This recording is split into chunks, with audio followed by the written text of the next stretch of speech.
இந்த பதிவை பார்க்க போகிற அத்தனை அன்பர்களுக்கும் அடியார்களுக்கும் அடியனுடைய பணிவான வணக்கங்களை தெரிவிச்சுக்கிறேன். அன்பினை பெறுவாயாகில் ஆதர்மங்கள் அனைத்தும் நீங்கி துன்பமும் தவிர்ந்து போகும், துயரம் இங்கு உண்டோ சொல்வாய்.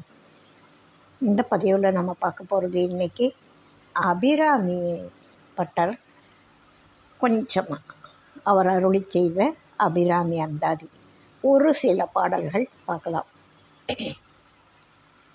நிறைய பேர் அந்த காலத்தில் ஆதிபராசக்தின்னு ஒரு படம் வந்தது, அந்த படம் பார்த்துருப்பாங்க. அதில் அபிராமி பட்டருடைய கதை வரும். நாம் இப்போது சுருக்கமாக கொஞ்சம் பார்க்கலாம். அபிராமி பட்டர் அப்படின்றவர் திருக்கடையூர் அப்படின்ற ஊரில், திருக்கடையூர் அது உண்மையான பேர், இப்போ திருக்கடையூர் அப்படின்னு சொல்கிறாங்க. எல்லாம் பொருள் ஒன்று தான், பெரிய மாறுபாடாகலை. சில ஊரில் நிறைய மாறிடும் பேரே, இது பரவாயில்லை. அந்த திருக்கடையூரில் அம்மை அபிராமி அம்மை, சிவபெருமான் அமிர்தகடேஸ்வரர், அந்த திருத்தலத்தில் பிறந்தவர் அபிராமி பட்டர். அந்தணர் குலத்தில் பிறந்தவர். சதா கோவில்லையே அவருடைய காலம் செலவாகும். நிறைய நேரம் அங்கேயே இருப்பார். உமையம்மை மேலே அப்படி ஒரு ஈர்ப்பு அவருக்கு. சதா சர்வகாலமும் அம்மையை தரிசனம், அதாவது சதா அந்த சிந்தனை முழுக்க முழுக்க அப்படியே ஒப்படைச்சிட்ருப்பார் அம்மைக்கிட்ட, உமையம்மைக்கிட்ட. அப்படி ஒரு ஈர்ப்போட காலத்தை ஓட்டிகிட்ருக்கார். அவரை எல்லாரும் பெண்களை எல்லாம் கண்டால் அப்படியே போய் அம்பாளாக நினச்சி காலில் விழுந்து வணங்குவாராம். இந்த மாதிரி எல்லாத்தையும் அம்பாளாக பார்த்ததுனால எதுவுமே அந்த பேதமே இல்லாமல் சகலமும் அம்பாள், எல்லாமே உமையம்மை வடிவம்தான் அப்படின்ற எண்ணம் அவருக்கு. அவருடைய அருமை தெரியாதவங்க என்ன செய்வாங்க? அவருக்கு மனசு சரியில்லை, மனநிலை சரியில்லாமல் ஏதோ பண்ணிகிட்ருக்காரு, பேத்திகிட்ருக்கு, அதாவது பிதற்றிகிட்ருக்காரு அப்படின்னு சொல்லுவாங்க.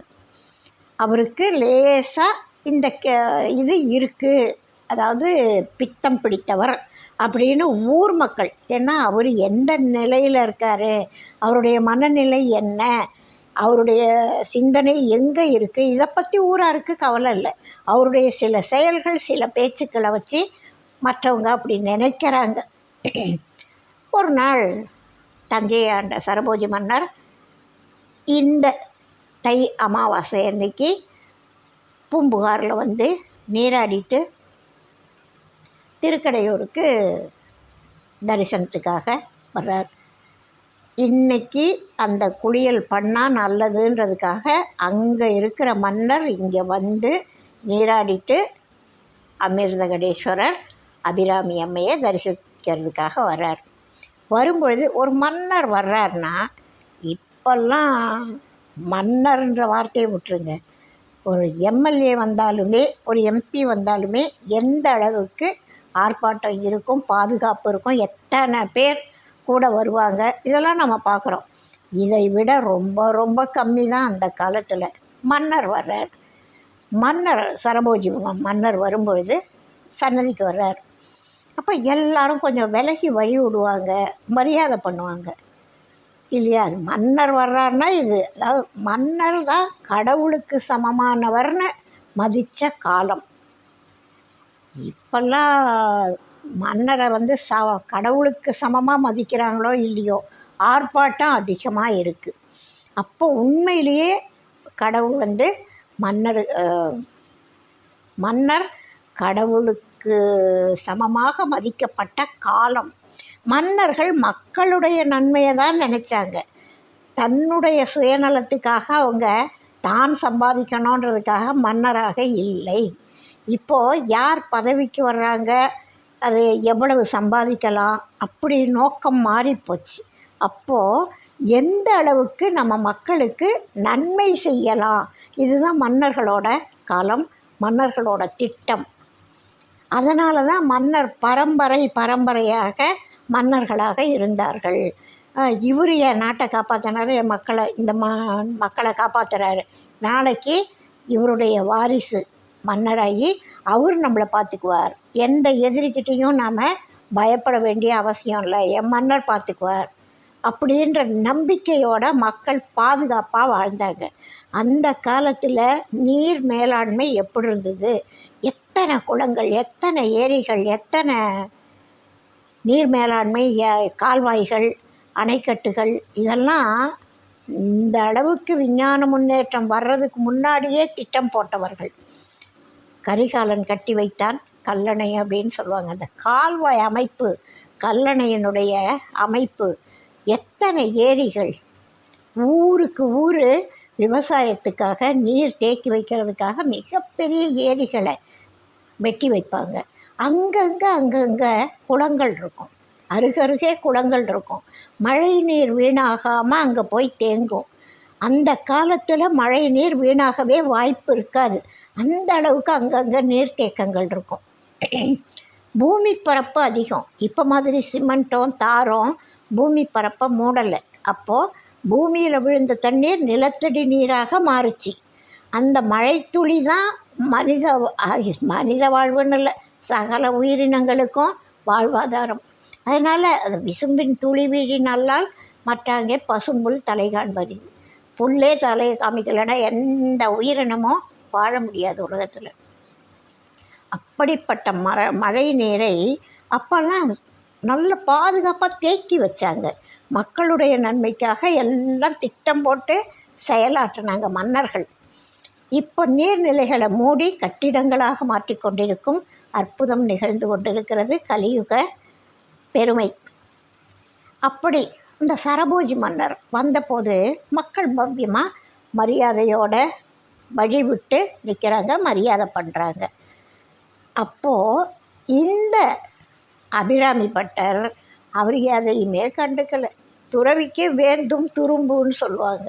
வேந்தன் வந்தால் இவருக்கு என்னாச்சு, இவர் அந்த மனசளவில் உமையம்மையை பார்த்துக்கிட்டு இருக்கார். உமையம்மையை தரிசனம் பண்ணிக்கிட்டே இருக்கிறார். அவங்களுடைய முகம் பிரகாசமாக இருக்குது. அழகாக அம்மை சிரிச்சிட்டு இவருக்கு காட்சி கொடுக்குறாங்க. அவங்களுக்கும் இது தெரிஞ்ச திருவிளையாடல் தான். காட்சி கொடுக்குறாங்க. இவர் அப்படியே மெய்மறந்து ரசித்து பார்த்துட்ருக்கார். அப்போது இந்த மன்னரை மற்றவங்கெல்லாம் ஏன் இவர் இங்கே நகரில் வழி விடலைன்னா, இல்லை அவர் ஒரு மாதிரி இங்கேயே கோவில்லே கிடக்கிறவரே, மனசு சரியில்லாதவர் அப்படி இப்படின்னு ஏதோ சொல்கிறாங்க மன்னர்கிட்ட. மன்னர் என்ன சும்மாவானு கேட்குறாரு. இன்றைக்கி என்ன திதி அப்படின்னு கேட்குறாரு. அவர் வேறு ஏதோ கேள்வி கேட்டிருக்கலாம், உன் பேர் என்ன, நீ எந்த ஊருன்னு கூட கேட்டிருக்கலாம். ஆனால் இன்றைக்கி என்ன திதின்னு அவரு கேட்குறாரு. இதெல்லாம் அம்மையின் திருவிளையாடல். இவர் அன்னைக்கு அமாவாசைன்னு இவருக்கு தெரியும். இவர் ஒரு அந்தணர். தை அமாவாசை அது தெரியாமையா இருக்கும்? இல்லை, அவருடைய கண்ணுக்கு அம்மையின் முகம் முழு நிலவு போல அப்படியே பிரகாசமாக இருக்குது, பௌர்ணமி நிலவு போல தெரிஞ்சுது. கேட்ட உடனே கொஞ்சமும் தயங்காமல் பௌர்ணமின்னு சொல்லிட்டார். பௌர்ணமின்னு சொன்னால் நீ வானத்தில் நிலவை வர வச்சு உன்னால் காமிக்க முடியுமா அப்படின்னா, பௌர்ணமி தானே வருமே அப்படின்ட்டார். தன்னுடைய முழு தெளிவான இந்த உலக சிந்தனை இல்லாமல் அம்மையை பார்த்துக்கிட்டு இருந்ததுனால கடகடன்னு சொல்லிட்டார். சரபோஜி மன்னர் அதை எடுத்துக்கிறார். அப்போது இன்றைக்கி நீ வரவழைச்சி காமிக்கிற அப்படின்னு உத்தரவு போட்டார். இவர் என்ன பண்ணார், அது அந்த மனநிலை மாறும் பொழுது, ஐயோ இன்றைக்கி தை அமாவாசையாச்சே, இன்றைக்கி எப்படி பௌர்ணமி வரும், வராதே, நம்ம இப்படி சொல்லியிருக்கோமே, என்ன நடக்கும், அந்த எண்ணம் அவர் மனசில் இருக்குது. இந்த நிறைமொழி மாந்தர் கேண்மை மாநிலத்தில் அவங்க வாயால் சொன்ன மறைமொழி காட்டிவிடும். இப்போ இவர் நிறைமொழி மாந்தர்னு உலகத்துக்கு காமிக்கணும். அதனால் அம்மை பண்ண திருவிளையாடல் அபிராமி பட்டருடைய கீர்த்தி பரவணும். அதுக்காக அம்மை என்ன பண்ணாங்க, பௌர்ணமின்னு சொல்ல வச்சாங்க. இப்போ சொல்லிட்டார். இப்போ அவருக்கு ஐயோ வரணுமே, பௌர்ணமி நிலவு வரணுமே, எப்படி வரும், நான் ஏன் அப்படி சொன்னேன், எனக்கு தெரியாது, அம்மையை பார்த்துட்டே நான் சொன்னேன். இப்போ அவள் தான் அருள் பண்ணணும், எனக்கு தெரியாது. அம்மா தாயே, அபிராமவல்லி தாயே, இன்னைக்கு பௌர்ணமி நிலவு வந்தே ஆகணும் அப்படின்னு சொல்லிடுறாரு. அதுக்காக என்ன பண்ணுறார், இதெல்லாம் ஒரு வைராக்கியம். எப் இறைவனை பொறுத்த வரைக்கும், இறை அருளை பொறுத்த வரைக்கும் முழு மனசாக நம்பிக்கை இருக்கணும். அதே மாதிரி திட வைராக்கியம் இருக்கணும். அது ரெண்டும் ரொம்ப ரொம்ப முக்கியம். நல்ல ஒழுக்கம் இருக்கணும். இது இருந்தால் தான் அந்த பாதையிலேயே பயணிக்க முடியும், ஆன்மீக பாதையிலேயே. இப்போ இவர் சொல்லிட்டார். என்ன பண்ணார், ஒரு பள்ளம் வெட்டி நிறைய விறகு கட்டையை போட்டு தீ மூட்டி, அதுக்கு அந்த தீக்கு மேலே ஒரு ஊஞ்சல் பலகை மாதிரி கற்பனை பண்ணிக்கோங்களேன். ஒரு பலகையை பெருசாக கட்டி தொங்க விட்டாச்சு. அதை ஊஞ்சல் பலகை எப்படி தொங்குதுன்னா 100 கயிறுகளால் கட்டப்பட்டு தொங்குது. அதில் ஏறி உட்காந்துக்கிட்டார். அம்பாளை பார்த்து, எனக்கு தெரியாது, இன்னைக்கு என்ன பௌர்ணமின்னு சொல்ல வச்சது நீ, நானாக சொல்லலை. அதுவும் மன்னர்கிட்ட சொல்ல வச்சுருக்க, அதனால் நீ தான் பௌர்ணமி நிலவை வர வைக்கணும் அப்படின்னு பாடல்களை அம்பாள்கிட்ட வேண்டி பாடல்கள் பாடுறார். அம்பாள் வேடிக்கை பார்ப்பாங்களா? அடியாருக்கு ஒரு கஷ்டம்னா அவங்க வந்துட மாட்டாங்களா? வந்து அபிராமி பட்டருடைய பாடல்களை ரசித்து பார்த்துட்ருக்காங்க. ஒரு 78 பாட்டு அப்படியே பாடிக்கிட்டே இருக்கார். அம்மை என்ன பண்ணாங்க, சரி குழந்த பாடுறான், அவனுக்கு பௌர்ணமி நிலவை வர வச்சு காமிக்கணும் அப்படின்னு. இன்றைக்கி அமாவாசை, நிலவு இயற்கையான சூழ்நிலையில் நம்ம கண்ணுக்கு தெரியாது. இது விஞ்ஞானம். சூரியனும் சந்திரனும் ஒரே நேர்கோட்டில் அந்த நேரம் இருக்கிறதுனால அது மறைஞ்சி இருக்கும், அவ்வளோதான். அந்த ஒளி பூமியில் தெரியாது, வேறு ஒன்றும் இல்லை. அது சாதாரண ஒரு நிகழ்வு. இன்றைக்கி பௌர்ணமி தெரியக்கூடாது, ஆனால் இப்போ தெரிஞ்சு ஆகணும். என்ன பண்ணுறது, அம்பாள் என்ன பண்ணாங்க, தன்னோட காதில் இருக்கிற தோடாவுத்து அப்படி தூக்கி போட்டாங்க. போட்ட உடனே சாதாரணமாகவே மாணிக்கம் கன்னியாகுமரியில் இருக்கிறது, அந்த மாணிக்கத்தோட வெளிச்சத்தை பார்த்து தூரத்துலேருந்து இதுதான் ஊர், அதாவது துறைமுகம், கலங்கரை விளக்கம்னு சொல்கிறோம்ல, அது மாதிரி அங்கே வந்துடுமா கப்பல். அந்த ஒரு மாணிக்க கல்லோட ஒளிக்கு, அம்மையோட ஒளிக்கு அளவு உண்டான, அவங்க அருளே வடிவானவங்க, ஒளி வடிவானவங்க. அவங்க காதிலிருந்து ஒரு தோடை அவுத்து போட்டாங்கன்னா அது பௌர்ணமி நிலவு போல் பிரகாசமாக இருக்குது. வழக்கமான பௌர்ணமி விட அதிகமாக பிரகாசமாக இருந்திருக்கும். நாமெல்லாம் அதை பார்க்குற பாக்கியம் பண்ணாதவர்கள். அபிராமி பட்டர் காலத்தில் அங்கே குழுமி இருந்தவங்க, அந்த ஊர்க்காரங்க அதை பார்க்குற வாய்ப்பு அவங்களுக்கு கிடச்சிது. இந்த திருவிளையாடல்களையெல்லாம் ரசிக்கிறதுக்குன்னே ஒரு பாக்கியம் பண்ணி இருக்கணும். அது மாதிரி அம்மை பௌர்ணமியை வர வச்சாங்க. வர வச்ச உடனே ஒரு பாட்டை நிறுத்திடலாமான்னு யோசிக்கிறார. நீ தொடர்ந்து பாடு குழந்தைன்ட்டாங்க அம்மா. பாடிக்கிட்டே இருந்தார். 100 பாடல் வந்த உடனே அதுக்கப்புறம் நிறுத்துறார். இப்போது இந்த திருவிளையாடலை நம்ம பராசக்தி படத்தில் அழகாக காமிச்சிருப்பாங்க. நாம் இப்போ சில பாடல்களை அதில் பார்க்கலாம். காப்பு செயலாக எவ்வளவு அழகாக சொல்கிறான்னு பாருங்கள். ஒரு சில பாடல்களை பார்க்கலாம்.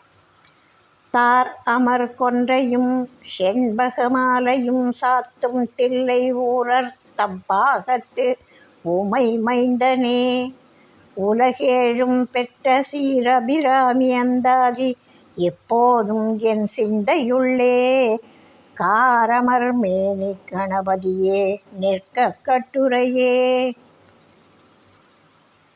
இறைவா, நான் எப்போதும் அபிராமி அம்மையினுடைய திருவடிகளை நினச்சி இந்த பாட்டை பாடுறேன். இது நிற்கணும், மக்களுக்கும் நிற்கணும், என்னுடைய மனசில் அம்மையோட திருவடி நிற்கணும். உலகேழும் பெற்ற சீர் அபிராமி அந்தாதி எப்போதும். உலகத்தை படைத்தவ இறைவன் தானே. இறைவன்னாலும் அம்மைனாலும் ஒன்று தாங்க. பரம்பொருள் நிலைத்த சக்தி, அம்மை அசையும் சக்தி.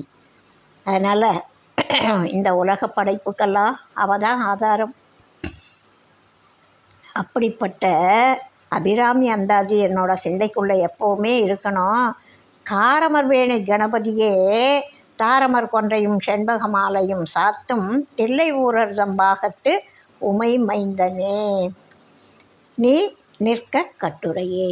இது நிற்கணும், நிலச்சி நிற்கணும், அதுக்கு நீ தான் அருள் பண்ணணும் அப்படின்னு கணபதியை வணங்க பண்ணிட்டு பாடுறார்.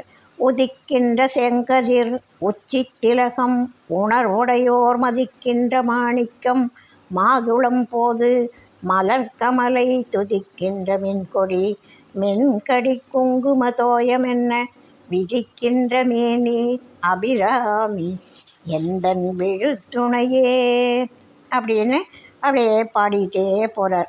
நிறைய ஒவ்வொரு பாடலும் ஒரு கருத்தை சொல்லும், ஏதோ ஒரு நிகழ்வை சொல்லும், இறைவனுடைய திருவிளையாடல்களை சொல்லும். அது மாதிரி ஒவ்வொரு பாட்டாக பாடிக்கிட்டே போகிறார்.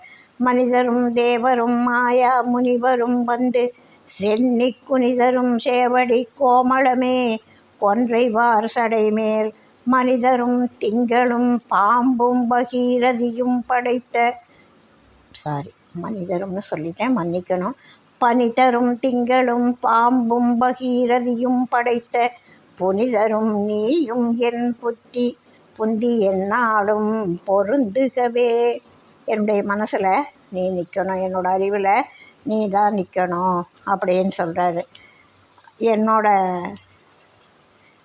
சென்னி தலை உன் பொற்திருவடி தாமரை சிந்தையுள்ளே சென்னியது உன் பொற்திருவடி தாமரை சிந்தையுள்ளே மன்னியது உன் திருமந்திரம் சிந்துர வண்ணப் பெண்ணே முன்னிய நின் அடியாருடன் கூடி முறையே பன்னியது என்றும் உந்தன் பரமாகம பத்ததியே.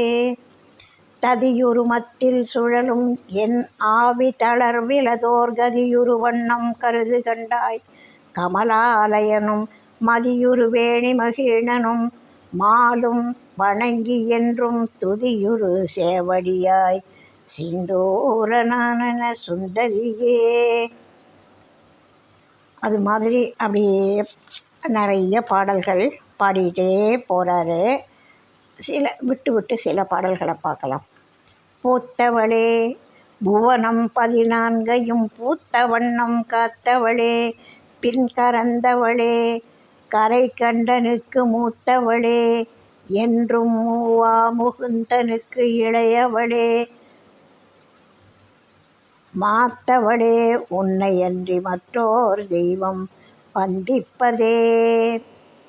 அது மாதிரி அப்படியே அம்மையை ஒவ்வொரு கருத்தாக சொல்லி ஒவ்வொரு கதையாக சொல்லி அம்மையினுடைய திருவிளையாடல்களை சொல்லி பாடிக்கிட்டே போகிறார். எல்லாமே அம்மையினுடைய சிறப்பை சொல்லக்கூடிய பாடல்கள். மணியே மணியின் ஒளியே, இது திரைப்படத்தில் இந்த பாடலை பாடுவாங்க. மணியே மணியின் ஒளியே ஒளிரும் மணி புனைந்த அணியே அணியும் அணிக்கழகே அணுகாதவர்க்கு பிணியே பிணிக்கு மருந்தே அமரர் பெருவிருந்தே பணியேன் ஒருவரை நின் பத்மபாதம் பணிந்த பின்னே. ஒன்றை நான் வணங்கிட்ட பிறகு வேறு யாரையும் நான் போய் வணங்க வேண்டிய அவசியம் இல்லை அப்படின்ற கருத்தை அதில் எல்லாரை விட பெரிய ஆளை தெரிஞ்ச பிறகு நான் ஏன் சின்ன சின்ன விஷயத்துலலாம் கவனம் வைக்க போகிறேன். அதனால் ஒன்றை நான் வணங்குறேன். உங்கள்கிட்டேருந்து என் சிந்தையை வெளியில் எடுத்தால் தானே வேறு ஏதாவது வரப்போகுது.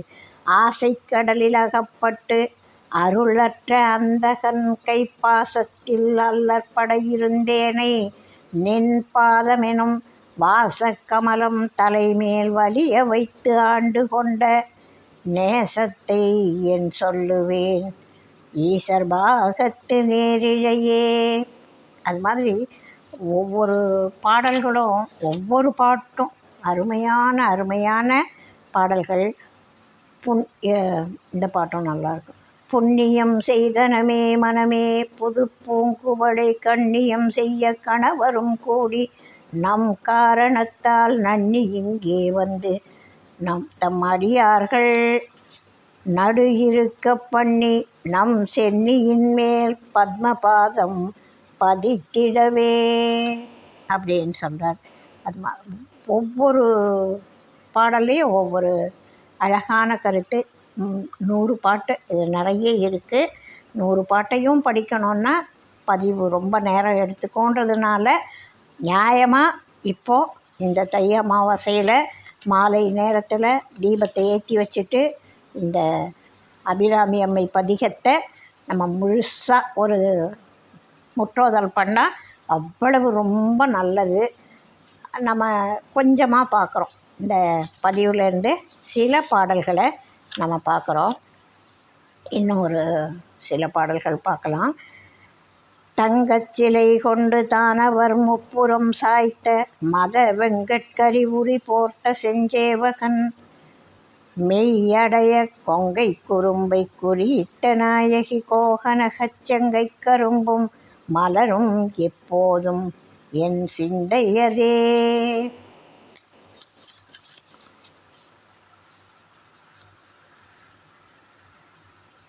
அடுத்து ஒரு மிக முக்கியமான பாடல். இது நித்திய பாராயணம் எல்லாரும் சொல்லலாம். குழந்தைங்களுக்கு சொல்லி கொடுத்துட்டா நல்ல படிப்பு வரும். அதனால் குடும்பத்தில் க்ஷேமம், சௌக்கியம், பொருளாதார வசதி, எந்த இடர்பாடு இருந்தாலும் எல்லாமே நீங்கிடும். இந்த பாட்டு தினம் தினம் எல்லா பெண்களுமே சாயந்தரம் விளக்கேற்றிட்டு இந்த பாடலை சொல்லலாம்.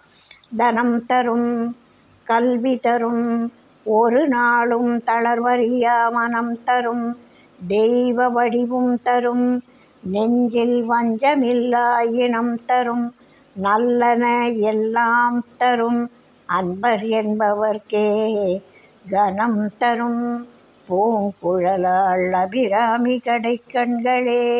ஒருத்தர் மனுஷ வாழ்க்கையில் என்னென்ன தேவைப்படுமோ அத்தனையும் அம்பாள் கொடுப்பாளாம் பாருங்கள். தனம் தரும், கல்வி தரும், ஒரு நாளும் தளர்வறியா மனம் தரும், தெய்வ வடிவும் தரும், நெஞ்சில் வஞ்சமில்லா மனம் தரும், மனசு சுத்தம், இனம் தரும், நல்லன எல்லாம் தரும். யாருக்கு தரும்? அன்பர் என்பவர்க்கே கனம் தரும், பூங்குழலாள் அபிராமி கடைக்கண்களே.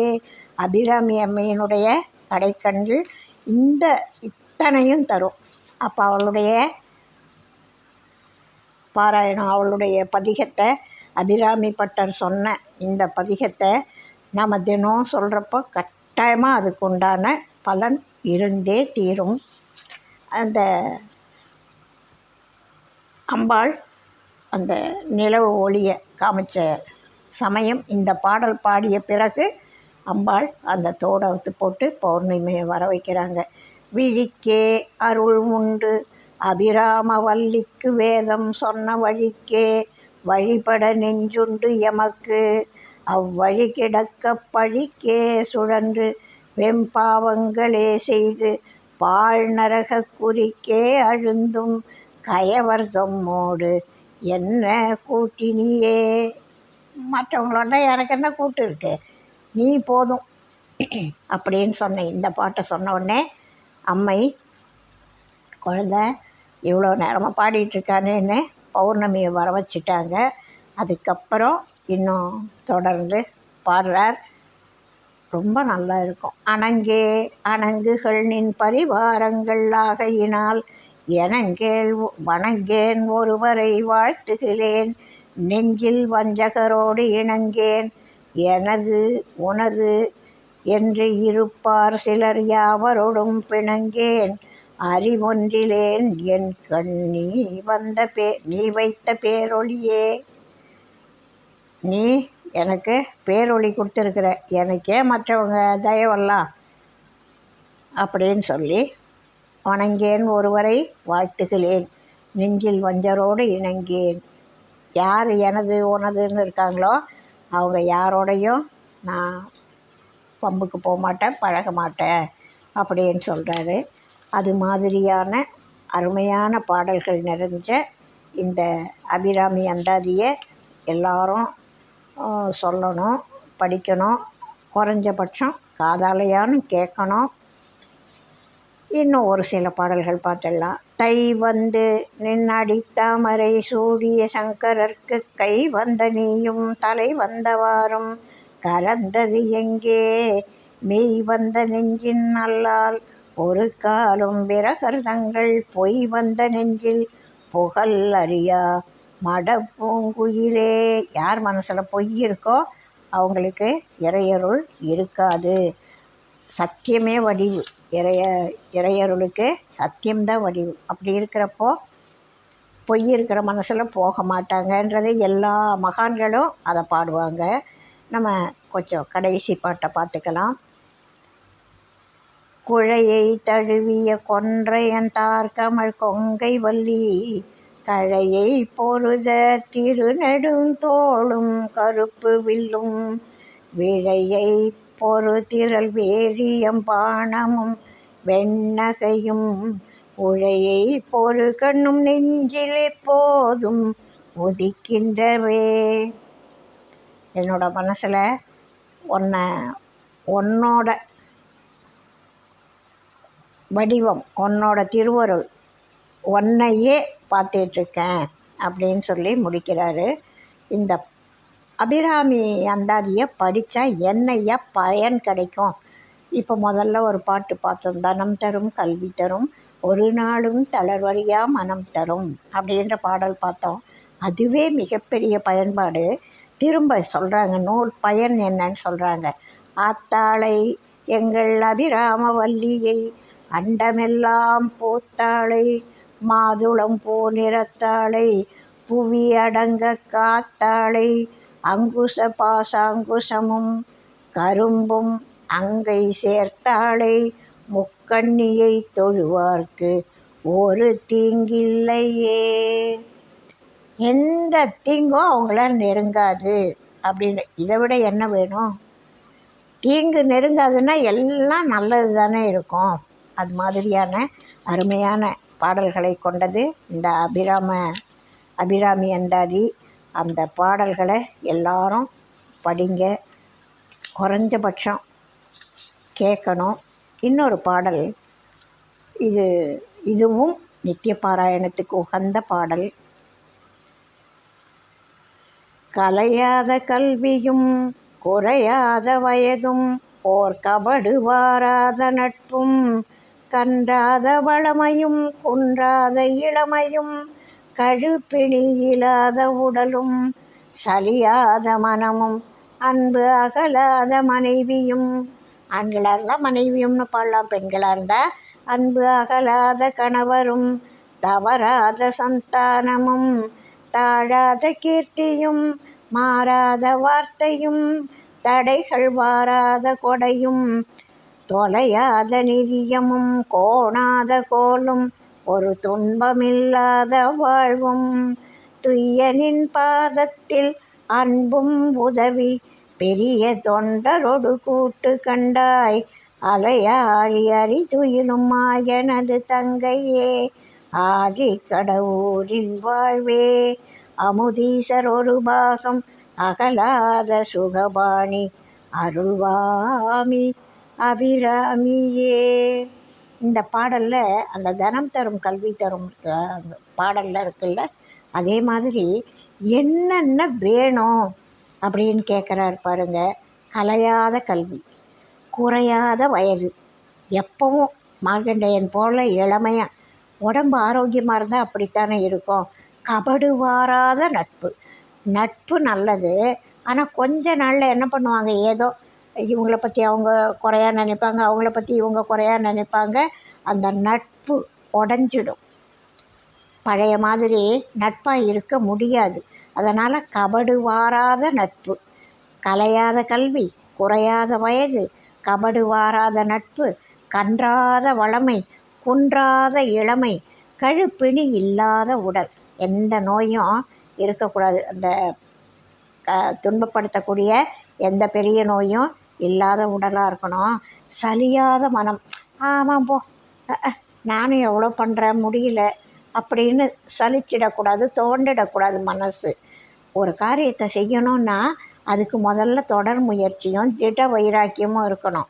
அதனால் என்ன கேட்குறாரு, சலியாத மனமும் அன்பு அகலாத கணவரும் தவறாத சந்தானமும். குழந்தைங்க பிறக்குது, அது தவறு பண்ணாமல் இருக்கணும், தவறாமல் இருக்கணும், எந்த தவறும் செய்யாத குழந்தைங்களாக இருக்கணும். தாழாத கீர்த்தி, ஒரு புகழ் கிடைக்கலாம், ஆனால் இன்றைக்கி இருக்கிறது நாளைக்கு மாறிடும் சில பேருக்கு. நம்ம நிறைய பார்க்குறோம் இப்போது இந்த உலகத்தில். ஓஹோன்னு அவங்க பின்னாடி 100 பேர் சுற்றுவாங்க. கொஞ்ச நாள் கழித்து பார்த்தா அவரே இருக்கிற இடம் தெரியாமல் இருப்பார். அந்த மாதிரி இல்லாமல் தாழாத கீர்த்தி, மாறாத வார்த்தை.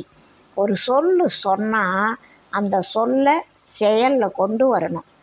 அது சும்மா ஏதோ சொல்லிவிட்டு அப்படியே விட்டுடுறதுன்றது அது பிரயோஜனம் இல்லாத வார்த்தை. சொல்லுக சொல்லை, அச்சொல்லை பிரிதோர் சொல் வெல்லும் சொல் இன்மை அறிந்து. அது மாதிரி அந்த அந்த அதிகாரம் முழுசுமே எப்படி பேசணும் அப்படின்றத திருவள்ளுவர் பெருந்தகை சொல்லியிருப்பார். அதுபோல் மாறாத வார்த்தை, ஒரு சொன்னால் அது கரெக்டாக அதை செயல்படுத்தணும்னு நினச்சி சொல்லணும். இப்போ ஏதோ சொன்னேன், இப்போ என்ன, இப்போ அதுக்கு அந்த எண்ணம் இல்லாமல் மாறாத வார்த்தையும், தடைகள் வாராத கொடையும்.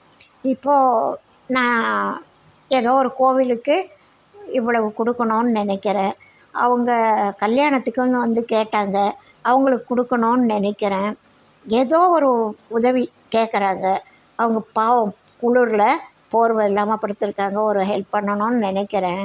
ஆனால் என்ன பக்கத்தில் இருக்கிற யாரோ ஒருத்தர், அதெல்லாம் போவிடு, அவங்கக்கிட்ட நிறைய இருக்குது, சும்மா நடிக்கிறாங்க, அவங்க இல்லாத மாதிரி நடித்து பார்க்குறாங்க யாராவது கொடுப்பாங்கன்னு, நீ ஒன்றும் கொடுக்க வேண்டாம் விடு அப்படின்னு சொன்னால் அதை கேட்டு கொடுக்கணுன்ற எண்ணம் மாறிடும். அது மாதிரி இருக்கக்கூடாது. தாழாத கீர்த்தியும் மாறாத வார்த்தையும் சொன்னால் செய்யணும். தவறாத சந்தானமும் தாழாத தடைகள் வாராத கொடையும், அதெல்லாம் நான் செய்யணும்.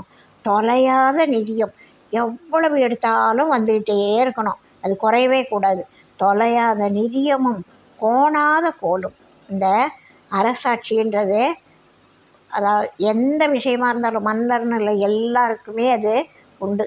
கோணாத கோலும், அந்த நேர்மையிலேருந்து நம்ம எக்காரணத்தை கொண்டோ வழுவக்கூடாது. துன்பமில்லாத வாழ்வும், இவ்வளவும் கேட்டுட்டு கிடச்சிடுதுன்னு வச்சுக்கோங்க, இதை விட வாழ்க்கையில் என்னங்க வேணும்? கலையாத கல்வி, குறையாத வயது, கபடு வாராத நட்பு, கன்றாத வளமை, குன்றாத இளமை, கழுப்பிணி இல்லாத உடல், இது ஒன்றே போதும். சலியாத மனம், அன்பு அகலாத கணவர் அல்லது ஆணாக இருந்தால் மனைவி, தவறாத சந்தானம், தாழாத கீர்த்தி, மாறாத வார்த்தை, தடைகள் வாராத கொடை, தொலையாத நிதியும், கோணாத கோல், துன்பமில்லாத வாழ்வு, இதெல்லாம் கொடுக்கக்கூடிய துய்யனின் பாதத்தில் அன்பும் உதவி பெரிய தொண்டரோடு கூட்டு கண்டாய். இதையெல்லாம் நல்லவங்க கூட சேரணும். நல்லாரை சேர்ந்தொழுகின் நல்லறிவு நாளும் தலைப்படுவர். அது மாதிரி நல்லாரை சேரணும், அப்போ தான் எல்லாமே கிடைக்கும். பெரிய தொண்டரோடு கூட்டு கண்டாய். அலையாழி அறிதுயிலும் ஆயனது தங்கையே ஆதி கடவுரின் வாழ்வே, அமுதீசர் ஒரு பாகம் அகலாத சுகபாணி அருள்வாமி அபிராமியே. திருமாலுக்கு தங்கையாக தோன்றியவளே, ஆதிக்கடவுரில் வாழக்கூடியவளே, அமுதீசர் ஒரு பாகம் அகலாத சரிபாதிய இடம் பிடிச்ச அருள்வாமி அபிராமியே அப்படின்னு சொல்லக்கூடிய இந்த அபிராமி அம்மை பதிகம் இந்த நல்ல நாளில் சிந்திக்க வேண்டிய ஒரு பதிகம். படிக்க முடியலன்னாலும் குறைஞ்சபட்சம் செல்வத்துள் செல்வம் செவிச்செல்வம், இந்த மாதிரி நல்ல விஷயங்களை காதில் வாங்கிறதும் ஒரு நற்பயனை தரும். காதில் கேட்குறது மனசுக்குள்ளே போகும், மனசுக்குள்ளே போனது செயல் வடிவம் பெறும். அதுக்குரிய ஆழத்தோடு அதை சிந்திக்கணும் அப்படின்னு சொல்லி அந்த அபிராமி அம்மை திருத்தாள் போற்றி போற்றி, அமிர்தகடேஸ்வரர் திருத்தாள் போற்றி போற்றி, அபிராமப்பட்டர் திருத்தாள் போற்றி போற்றின்னு சொல்லி அடியார் பெருமக்கள் இதை கேட்டு ரசிக்கிற அடியார் பெருமக்கள் திருவடியும் போற்றி போற்றி சொல்லி இந்த பதிவை அடியார் பெருமக்களை வணங்கி நிறைவு செய்கிற. வாழ்க வளமுடன். இந்த நாள் மிக முக்கியமான நாள், மிகவும் பயன்படுத்தி கொள்ள வேண்டிய ஒரு நல்ல நாள். வாழ்க வளமுடன். நம்முடைய முன்னோர்களை மூதாதையர்களை நினைக்கணும். அபிராமி அம்மை அருள் நமக்கு கிடைக்கணும். அடியார் பெருமக்கள் அனைவருக்கும் கிடைக்கணும். இந்த உலகம் முழுசுக்கும் அம்மையோட அருள் கிடைக்கணும். அபிராமி அம்மையோட அருள் கிடைக்கணும்னு வேண்டி இந்த பதிவை நிறைவு செய்கிறேன். வாழ்க வளமுடன். வாழி எந்நாளும் மெய்மெய் வாழ்க நல்லறங்கள் எல்லாம் வாழிய பெரியோன் நாமம் வாழியே வாழி வாழி. இந்த நல்ல விஷயங்கள் உங்களுக்கு பிடிச்சிருக்குன்னா சப்ஸ்கிரைப் பண்ணாதவங்க பண்ணுங்கள், லைக் பண்ணுங்கள், ஷேர் பண்ணுங்கள், உங்களோட கனிவான கருத்துக்களை சொல்லுங்கள். வாழ்க வளமுடன். வாழ்க வையகம். அடுத்த பதிவில் அடுத்த ஒரு கருத்தோடு சந்திப்போம்.